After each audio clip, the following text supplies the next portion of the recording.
It's a beautiful day in Malibu, and this is Enzo's roadmap to success.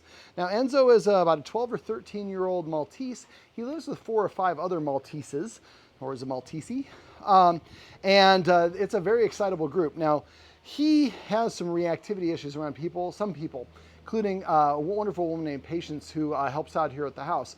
And so in this video in this session, we spent a lot of time trying to work with him on that, but there's a lot of other contributing factors, and so I want to address those in this summary video.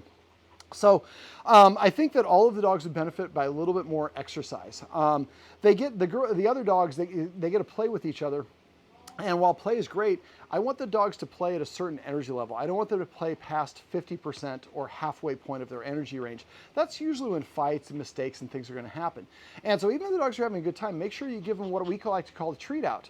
Touch the nose with a treat, let me see if I can demonstrate, like this. Get the dog's attention. Well, he's not participating right now. If you have to, you can go ahead and pick the dog up and carry it away, but I prefer to teach the dog to come away to me. Now, if we let our energy level get too high, that's going to be much harder for them to turn away and stop the play. So stopping it before it gets to the 50% range on the energy, 50% level on the energy range, is going to make things a little bit easier. Now, right now, they get to play with each other, and that's the primary form of exercise. Enzo goes for some walks with his guardian. Yeah, you're going to have to stay with me because you're off leash, and there are coyotes and hawks and stuff around here. This is Malibu. All right, so basically, I would like to see Enzo getting, and all the dogs really in general, getting some exercise and mental stimulation. So for exercise, we can let them sniff on walks. Remember, dogs burn more energy in a walk by sniffing than they do from walking. Playing tug of war, if he wants to play tug of war, it's a great game for him. Just make sure the energy level doesn't go too high. If he gets 50%, hold out a treat. When he drops it, say nice, give him that treat, and then wait for him to calm down, then play it again. You can also play fetch if he's interested in it. Those are ways to physically, and he can also play with the other dogs. Those are ways to physically exercise him. We can also get a mental stimulation. We can do some scent games. You can Google scent games. We can, sniffing on a walk is a version of a scent game.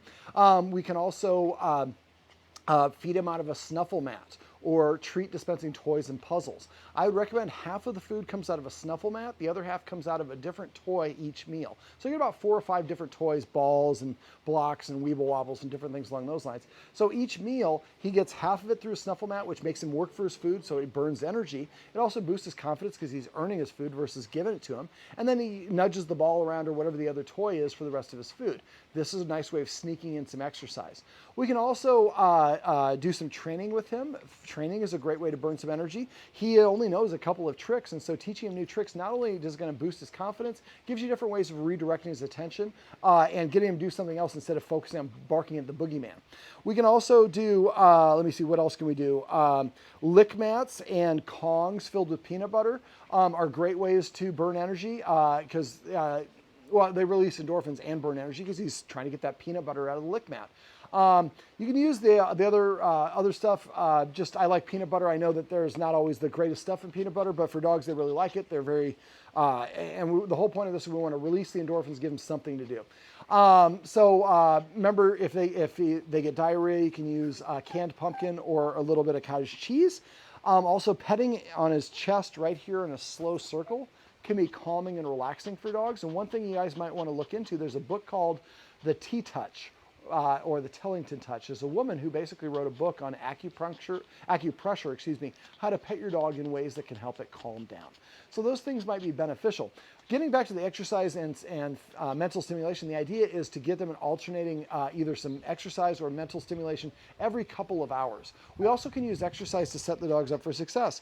Before Patience comes over, maybe he does a little scent game inside the house, and then he goes for a little bit of a walk, and then he gets to go relax and recover. After exercise, they need 10 minutes to rest, to reset away from everything else. And then when Patience gets here, she texts, and then basically we do the middle video that we have above where we're walking him towards her and then doing that loop and not pulling against him, but getting him to kind of go to the side in a loop. And then every time he passes, we give him a treat.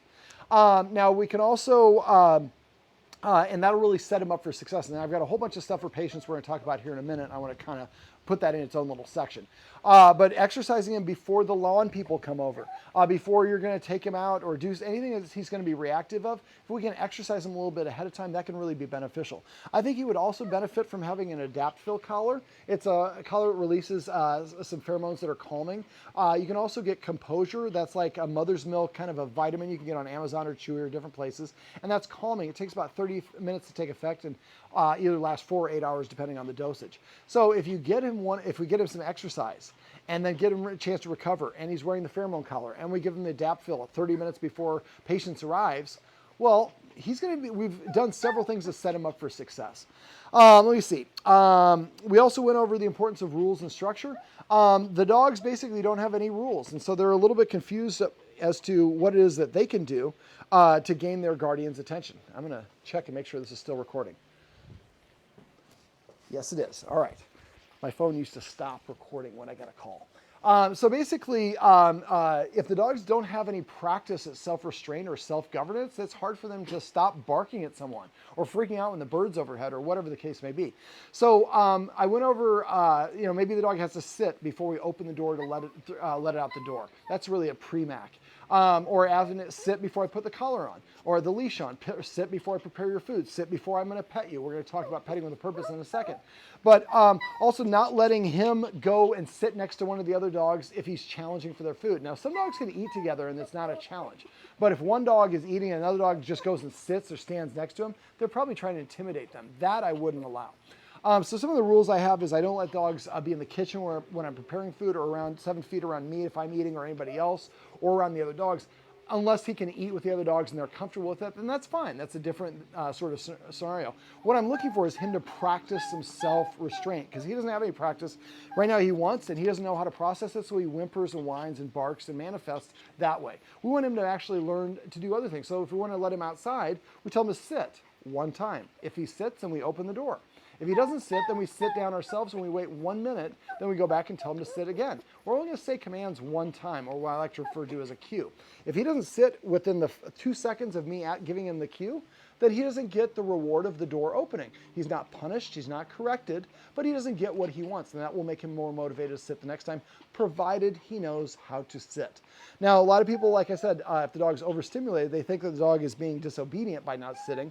A lot of times it just means the dog is overstimulated. So if your dog won't take a treat or won't sit in a situation it normally would do both of those things, ask yourself, is there a new person? Is there some reason why he doesn't want to do that? I probably shouldn't have chosen the sunshine because now I'm getting blasted. My eyes are not adjusted. So if I'm squinting, that's why. Let me see. We also talked about petting. So for Premax, you can do it for a whole bunch of different situations. But Premac, remember, means that a less desirable behavior for him will earn him a more desirable behavior. So if I sit, that's what you want. You'll open the door and let me out. That's what I want. So it gives him motivation to do things that we want. All right, let me see. We also talked about petting with the purpose of passive training. Petting with the purpose is if you want to pet him or he wants you to pet him. You're petting him for a reason. So he comes up and jumps on you, he's telling you what to do. Instead of petting him, tell him to sit. If he sits within 2 seconds of the first and only time you're going to say it for that opportunity, you pet him here, here, here, or here, facilitate that nose up. If he doesn't sit, then you just go back to reading your magazine, watching your program, or whatever it is. Show him, I have 8 other things going on. You're the one missing out. I wanted to pet you. I wanted to give you my attention, but you couldn't sit. So I'm on to the next thing. You do you, I'll do me. That will also, again, motivate him to want to do it the next time. That is a Premac as well. So basically, after a while, he'll start sitting to prepay for attention, and I do this with all your dogs. As soon as he does, make sure you say your marker word and pet him as soon as his butt hits the ground. And don't say, when you say your marker word, don't say any other words for at least 5 seconds. Let it stick out there and really attract attention. Marker word comes the second the dog does the thing that we want. Unless the thing that we want has duration to it, like pottying, then I would say the marker word at the conclusion of the potty, and then it's always followed by a treat within 2 seconds. Use the watchword of paycheck. If someone's petting him while he's standing, they say paycheck, that person stops petting him because the person's saying, I think you are petting mindlessly without a reason. So somebody says paycheck to me, I stop petting, tell him to sit. If he sits, I say nice, and then I pet him under his chin, and I tell the person, I asked him to sit and you missed it, but thanks for reminding me. I do forget to pet without a purpose.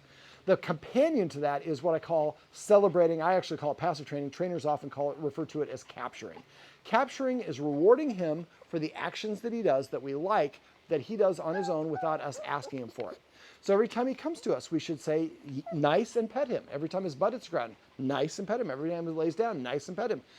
He poops, say nice at the conclusion of going poop. As soon as he drinks water, looks at you in the eye, picks up a toy, tugs, whatever it is, you're saying nice is your indicator. That was just what I wanted. I'm about to pay you and give you a treat for doing what I wanted. This motivates him to do things you want because we're not asking him to do it. We're just recognizing it when he does and giving him the benefit of our attention. Remember, for dogs, good attention and bad attention from us is pretty much the same thing. So if barking gets attention, jumping up gets attention, nipping gets attention, stealing things gets attention 100% of the time, I don't care that you're mad at me. I just care I'm getting your attention. So if we start petting him every time he sits, looks at us, lays down, that's what he'll start doing because all he wants is our attention, and we're saying this is the easiest way to do it. To help us get in the habit of doing that, I like using the watchword of celebrate.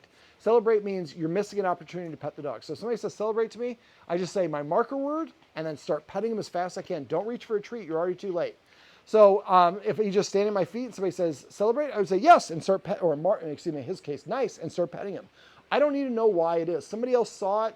I'm going to take their word for it, and I'm just going to reward him. The more we reward him for the things that we want, the more he will offer those things. Also, the more that confidence he's going to have because he knows what it is that we want. He knows what he can do to get us our attention. Most dogs don't know that, and it's very frustrating for them. Just like if your boss doesn't tell you what they want you to do, you're trying to please them, but you're making mistakes because they haven't articulated. That's why we want to articulate for him. Now let's talk about the patience factor. The patience is a woman who helps out with the dogs and a lot of other things. She's a very important part of the household, but he just does not like her. So the videos above are really revolving around how we can help him for patience. The first one we did was the engage-disengage game, which he was too worked up for, so it wasn't really effective. I'd like you to get to that, but that will be probably one of the last things that you'll do. The second video we did was of, let me see, I'm trying to think because we did three. The second video, what we did was we walked him towards patience, and as soon as he got, I had him stop way before he's going to be reactive. If he's reacting, we got greedy, we got too close. So I want to walk towards patience, and then we're going to turn, and we're keeping him outside. So we're going to use the leash to kind of turn him instead of pulling him away. That'll activate his opposition reflex. So as soon as we take 3 paces and he turns, as soon as he passes fire, we say nice and we give him a treat. So we're circling him towards her. We're using momentum so that he's not focused on her. We're outside. And so this is something I'd like you guys to do when patience, not Paige. When Patience first arrives for the day, again, he should get the composure about 30 minutes before she's about to arrive. He should get a walk about the same time he gets the composure. That may be a 10-minute walk. Doesn't have to be super long. And then he should go to a place where he can be calm, where it's nice and relaxed, so he can reset. Then Patience gets here. She pages us. She's standing out in the place where we just brought him, and we have plenty of treats. We walk him towards her a couple steps, and we turn him. And then as soon as he turns, we say the marker word and give him that treat. And do that about 5 or 6 passes. And then the next time you do it, do a half step closer. And a half step closer. Make sure you do this in different parts. Follow the instructions I have in that video above. Eventually, you should be able to get right by her, and he's comfortable because now walking by her is a precedent for me getting a treat. I like getting treats, so I'm walking by Patience. Now, we also went over a scent game.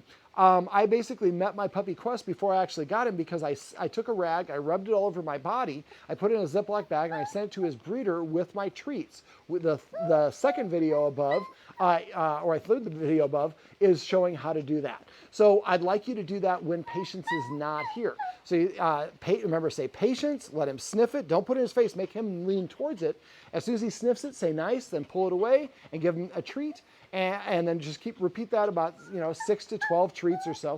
Do that in different parts of your house as well. We talked about an offshoot of that in your kitchen. I'd like you to have Paige record. Paige is going to read a magazine article. It just needs to be like about 2 minutes of something. And she just call and leave you a voicemail. Talk in a very nice, calming way. Don't have any abrupt starts and stops to your tones.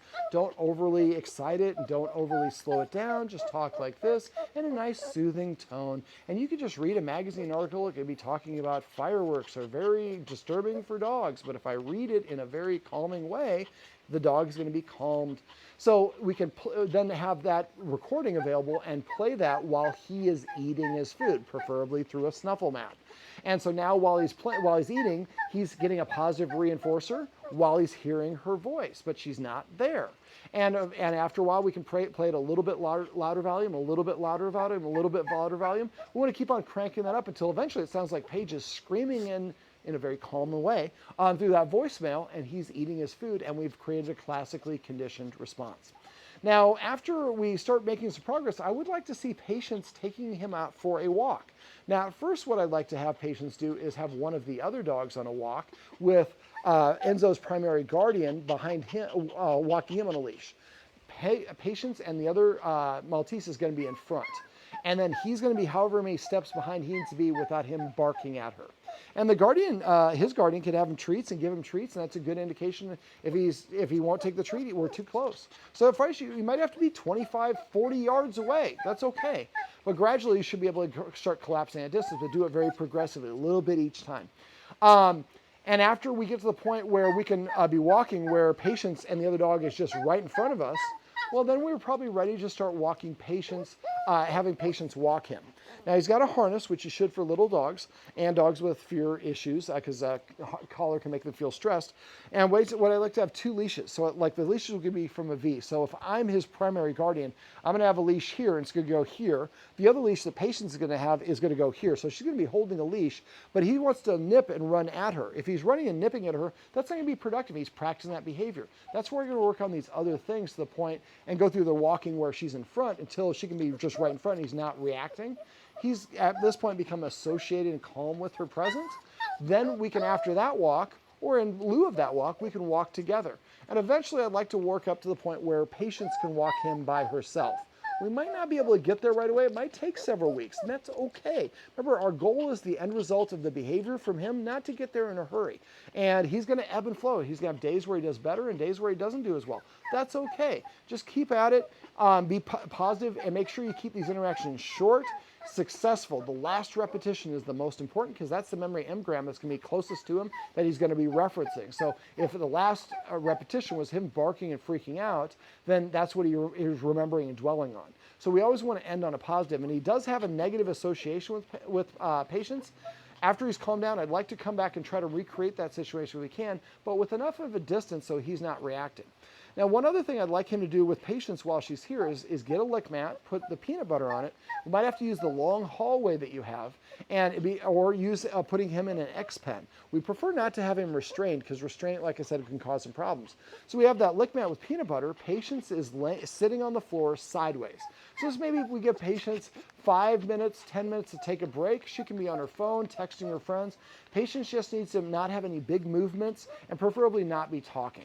And again, the same thing. We're going to have her farther away, and gradually, like the walking, we're going to get closer and closer, but just maybe a half foot closer each time. And so if we're doing it right, make sure try to set it up so he's licking the lick mat, looking at her. He might turn around, that's okay. But in the hallway, he's going to know that she's there. Now, if you can't do it in the hallway, you might have to start doing it outside, and we might actually need him to get the lick mat a couple times without the presence of patients, so that way that he gets used to it and get in the habit of doing it. Then we can bring patients in, but we might have to do it out here. Or maybe he's over there in the grotto by your fireplace, and patients is sitting on the steps over here by the recessed door that goes into your house. Remember, always increase the distance so you find a distance where the dog can look at it without reacting. He can react a little bit. We just don't want him barking, lunging, and snapping. That's too much of a reaction. A tongue flick, looking, her ears flipping around, those sort of things are okay. But the idea is we want him to practice being around here in a calm and balanced state of mind.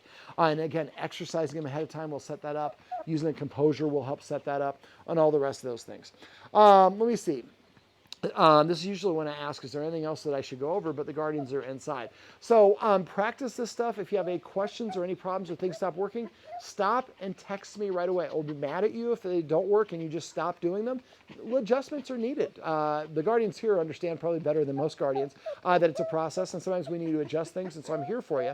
So let me know if that's the case. It's very normal to make text and phone calls for the first week or two after the session as we make adjustments to reach plateaus and make the level of difficulty go up a little bit higher. We want to raise those levels of difficulty, but appropriate levels so that he's able to do it. We want to set him up for a position to succeed, not a position to fail. All right, Enzo, are you going to practice avoidance now? Let's see, will you take a treat? Let's see. Nope. And that's okay. He's not saying, I don't want your treat. He's just saying, I want whatever it is. He's probably because he's away from his guardian. Now, I'd like to come back in about 4 to 6 weeks so we could start working on his separation anxiety, and we can work on all the dogs with that. But right now, I think this is more of a priority because if he's so anxious about patience and everything else, it's going to affect everything else. So we need to help him be confident with the people that are in the house first and address his earning affection through sitting and things like that. Now, you're still going to pet him at times and all that fun stuff, but try to ask him to earn it. Now, again, boost his self-esteem and confidence. The last thing is I'd like to see his primary guardian trying to teach him some new tricks and commands. The more tricks and commands he knows, like I mentioned earlier, the more confident he's going to be. We have more ways to distract him. So teaching him, to lay on his side. Teaching him just to simply turn his head to the side, and that's shaping. So very simple exercise. What you can do is just take a can or something, put it on the floor, and he looks at it, and as soon as he looks away from it, you can click or say your marker word. Trying to think of it, in his case, how it would be most effective. I really am doing this for the guardian to practice. So you put the can down, and every time Enzo looks at it, you say nice, and then you give him a treat. It's not so we teach him to look at the can, but it can help the guardian get better at being observant and having better timing recognizing him. Now, he does not like looking at one of his guardians in the eye. We could use the same sort of principle for that. So have some treats and just sit there maybe in the X pen, the little panel deal, and just sit in there. And every time he looks at you, say yes and hold out a treat. And after a while, you'll start to see him looking at you in the eyes more and more because looking at the eyes is a precedent to me getting a treat. So I like looking in the eyes because it gets me something I like. And the more that he does that, then he's going to feel more comfortable. Now, patience should try to avoid giving eye contact because he interprets that from her as a challenge. I know, you got such a rough life. It's so hard to be an Enzo. People don't understand.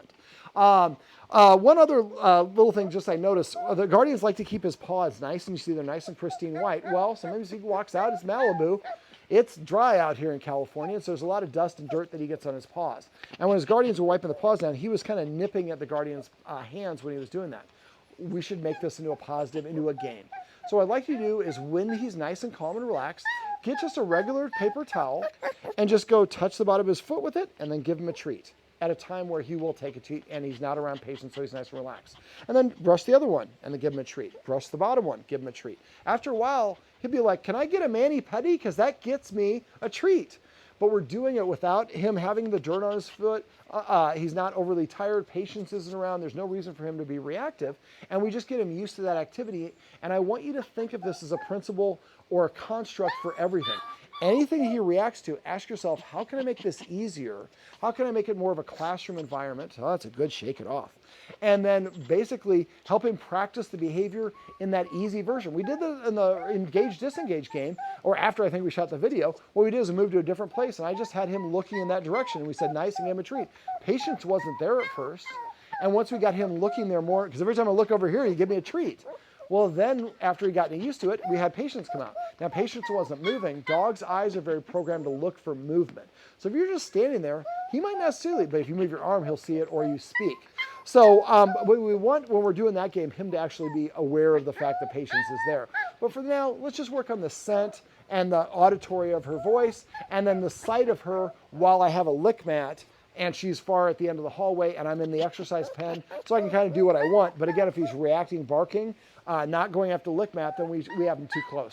Keep increasing that distance till we can get a distance where he will take it or enjoy the lick mat, and while he occasionally looks at Patience and he's practicing being around here while he's being calm. Are you going to explode if we don't finish up right away? Yes, well, this is my buddy Enzo, and this is Enzo's roadmap to success. Remember, everything you do trains your dog. Only sometimes you mean it.